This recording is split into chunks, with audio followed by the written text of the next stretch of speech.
السلام علیکم ناظرین، میرا نام ڈاکٹر عاصم اللہ بخش ہے اور میں اسپیشلسٹ فیملی فزیشین ہوں۔ ناظرین، ہمارے فورم پہ ایک سوال پوچھا گیا ہے کہ کچھ بھی کھانے سے ڈکار کیوں آنے لگتے ہیں۔ یہ بڑا دلچسپ سوال ہے اور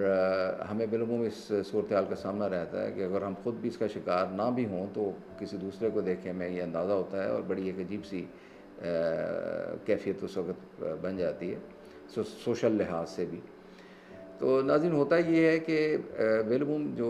زیادہ ڈکار آنے کی وجہ ہو سکتی ہے اس میں یہ کہ اگر تو آپ بہت جلدی کھا رہے ہیں، کھاتے ہوئے بات چیت کر رہے ہیں، یا کھانے کے دوران جو ہے ساتھ ساتھ آپ کوئی یہ جو سافٹ ڈرنک ہے، کاربونیٹڈ واٹر والا، گیس والا جو سافٹ ڈرنک ہے وہ لے رہے ہیں، تو پھر اس کے جب آپ یہ سرو کرتے ہیں تو بہت سی ایکسٹرا ایئر آپ کے اندر چلی جاتی ہے، اور پھر جب آپ کھانا کھا چکتے ہیں تو آہستہ آہستہ ایئر جب ریلیز ہوتے ہیں تو وہ برپنگ یا ڈکار کی ایک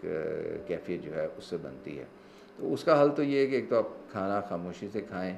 بہت تیز نہ کھائیں، اس دوران باتیں نہ کریں، اور اسٹرا سے جو ہے ڈرنکس پینے سے گریز کریں، کیونکہ اسٹرا سے بہت زیادہ ایئر جو ہے وہ آپ کے اندر چلی جاتی ہے۔ دوسرا اس کا مسئلہ یہ ہوتا ہے کہ بعض دفعہ آپ بد ہضمی کا شکار ہوتے ہیں، اس کی وجہ کوئی جگر کے مسائل ہو سکتے ہیں، آپ کے پتے کے مسائل ہو سکتے ہیں، معدے میں تیزابیت ہو سکتی ہے،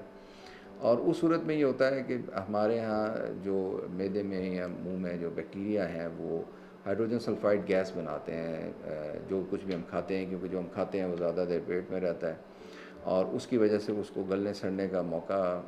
مل جاتا ہے، یا ان بیکٹیریا کو اس پہ عمل کرنے کا موقع مل جاتا ہے۔ اس کی وجہ سے بہت بدبودار جو ڈکار ہیں وہ آتے ہیں، اور اس کا ظاہر ہے کہ علاج یہ ہے کہ ہم اپنے معدے کی صورتحال پہ توجہ دیں، جس کی بنیادی جو 2-3 احتیاطیں ہیں وہ یہ ہیں کہ آپ کھانے کے ساتھ کسی قسم کا مشروب نہ پئیں کھانے کے دوران اور 1 گھنٹہ بعد تک۔ دوسرا، کھانا کھا کے فوراً لیٹیں نہیں، اور رات کا کھانا جو ہے وہ سونے سے 3 گھنٹے پہلے کھا لیں، اور رات کے وقت حتی الامکان کوشش کریں کہ آپ فرائیڈ چیزیں یا بہت مسالے دار یا مرغن چیزیں جو ہیں وہ نہ کھائیں۔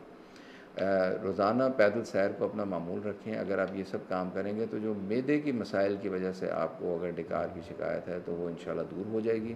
ایک چیز اور ہے کہ اپنی قبض کا خیال رکھیں، اگر قبض آپ کو رہے گی تو یہ مسئلہ بڑھے گا۔ اس کے لیے آپ اسبگول کا چھلکا لے سکتے ہیں، فائبر کا کانٹینٹ سلاد کی صورت میں بڑھا سکتے ہیں اپنی خوراک میں، اور دن میں 8 سے 10 گلاس پانی ضرور لیں تاکہ قبض کا معاملہ نہ ہو۔ اگر آپ یہ سب کریں گے تو مجھے بہت امید ہے کہ آپ کا یہ مسئلہ حل ہو جائے گا۔